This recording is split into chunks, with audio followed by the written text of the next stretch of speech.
महाभूतानि अहंकारो बुद्धिरव्यक्तमेव च इंद्रियाणि दशैकंच पंचचेंद्रिय गोचराः। भावार्थ 5 महाभूत, अहंकार, बुद्धि और मूल प्रकृति भी तथा 10 इंद्रियां, 1 मन और 5 इंद्रियों के विषय अर्थात शब्द, स्पर्श, रूप, रस और गंध। इच्छा, द्वेषः, सुखं, दुःखं, संघातश्च चेतना धृतीयः। एतत् क्षेत्रं समासेन सविकारमुदाहृतम्। भावार्थ तथा इच्छा, द्वेष, सुख, दुःख, स्थूल देह का पिंड, चेतना, शरीर और अंतःकरण की एक प्रकार की चेतन शक्ति और धृति गीता अध्याय 18 श्लोक 34 व 35 तक देखना चाहिए।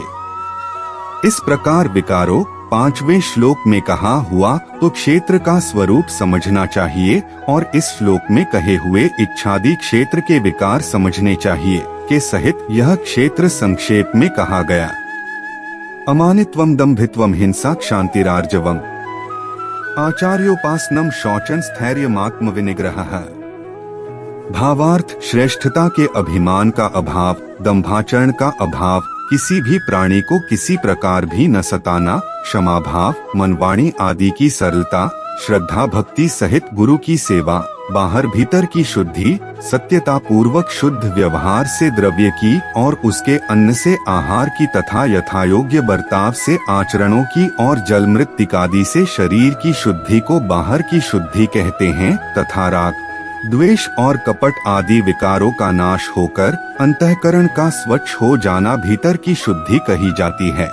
अंतःकरण की स्थिरता और मनेन्द्रियों सहित शरीर का निग्रह, इंद्रियार्थेषु वैराग्यम, अहंकार एव च जन्म मृत्युजरा व्याधि दुःख दोषानुदर्शनम। भावार्थ इस लोक और परलोक के संपूर्ण भोगों में आसक्ति का अभाव और अहंकार का भी अभाव, जन्म, मृत्यु, जरा और रोग आदि में दुख और दोषों का बार बार विचार करना। असक्तिरन्भिष्वंग, पुत्रदारगृहादिषु नित्य च समचित्तत्वमिष्टानिष्टोपत्तिषु। भावार्थ पुत्र, स्त्री, घर और धन आदि में आसक्ति का अभाव, ममता का न होना तथा प्रिय और अप्रिय की प्राप्ति में सदा ही चित्त का सम रहना। मयि चानन्य योगेन भक्तिरव्यभिचारिणी, विविक्त देश सेवित्वमृतिर्जन संसदी।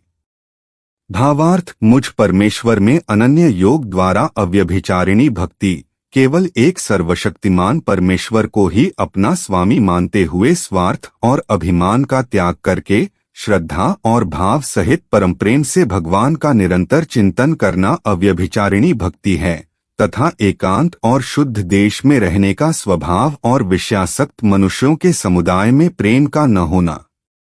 अध्यात्म ज्ञान नित्यत्व तत्वज्ञानार्थ दर्शनम, एतज ज्ञानमिति प्रोक्तमज्ञानं यत्तोन्यथा। भावार्थ अध्यात्म ज्ञान में जिस ज्ञान द्वारा आत्म वस्तु और अनात्म वस्तु जानी जाए उस ज्ञान का नाम अध्यात्म ज्ञान है। नित्य स्थिति और तत्वज्ञान के अर्थरूप परमात्मा को ही देखना, यह सब ज्ञान इस अध्याय के श्लोक 7 से लेकर यहाँ तक जो साधन कहे हैं वे सब तत्वज्ञान की प्राप्ति में हेतु होने से ज्ञान नाम से कहे गए हैं है, और जो इसके विपरीत है वह अज्ञान, ऊपर कहे हुए ज्ञान के साधनों से विपरीत तो मान, दंभ, हिंसा आदि हैं। वे अज्ञान की वृद्धि में हेतु होने से अज्ञान नाम से कहे गए हैं है, ऐसा कहा है। ज्ञेयं यत्तत्व प्रवक्ष्यामि यज्ञात्वामृतमश्नुते, अनादिमत परं ब्रह्मा न सत्तन्नास्दुच्यते।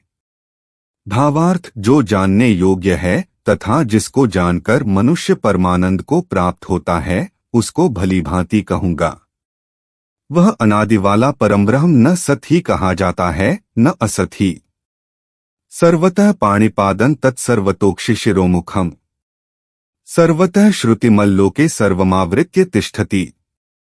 भावार्थ वह सब और हाथ पैर वाला, सब और नेत्र, सिर और मुख वाला तथा सब और कान वाला है, क्योंकि वह संसार में सबको व्याप्त करके स्थित है।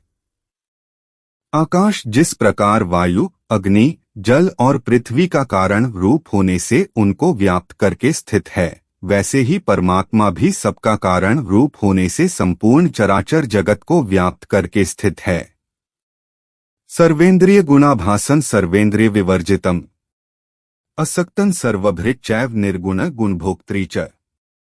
भावार्थ वह संपूर्ण इंद्रियों के विषयों को जानने वाला है, परंतु वास्तव में सब इंद्रियों से रहित है तथा आसक्ति रहित होने पर भी सबका धारण पोषण करने वाला और निर्गुण होने पर भी गुणों को भोगने वाला है।